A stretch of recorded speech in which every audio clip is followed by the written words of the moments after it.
Welcome to Gurukul. हमेशा की तरह आज भी हम वोकैबुलरी के सेक्शन में कुछ शब्दों को याद करेंगे।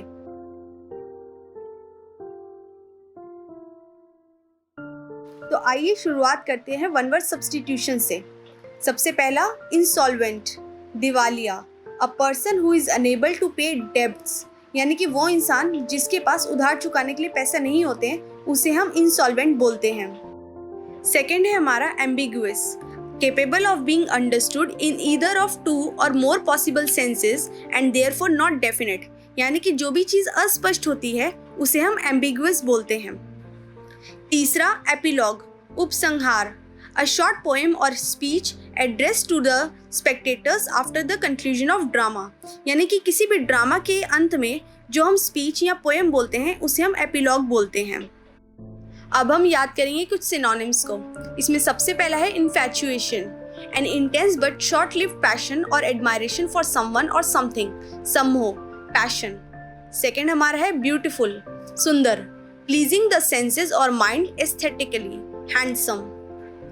तीसरा मोमेंटस, सबसे अहम, ऑफ ग्रेट इंपॉर्टेंस और significance, specially in having a bearing on future events, important. इसके बाद हम याद करेंगे कुछ एंटोनिम्स को। इसमें सबसे पहला है कोक्स, बहलाना। परसुएट समवन ग्रेजुअली और जेंटली टू डू समथिंग, इसका उल्टा होता है डिसवेड, रोकना। Persuade someone not to take a particular course of action. Next हमारा है ऑल्टरकेशन, तकरार या कहासुनी, अ नॉइजी आर्ग्यूमेंट और डिसएग्रीमेंट स्पेशली इन पब्लिक, इसी का उल्टा होता है कॉम्प्रोमाइज, समझौता। Settle a dispute by mutual concession.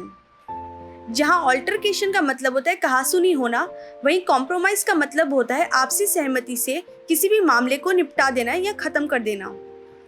तीसरा एनिमोसिटी, बैर, स्ट्रॉन्ग हॉस्टिलिटी, इसका उल्टा होता है love, Prem, and intense feeling of deep affection.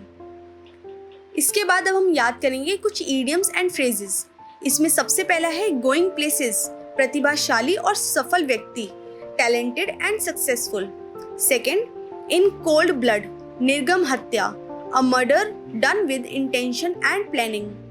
Third off and on, कभी कभी, occasionally. Fourth hard and fast, सख्त, स्ट्रिक्ट।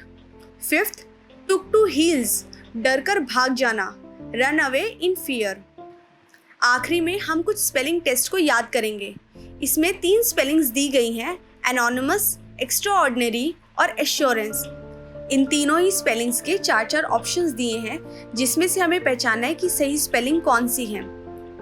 तो आई होप आपको आज का सेशन अच्छे से समझ में आ गया होगा और आप इन वर्ड्स को याद भी करेंगे। तो मिलते हैं अगले सेशन में। Thank you so much.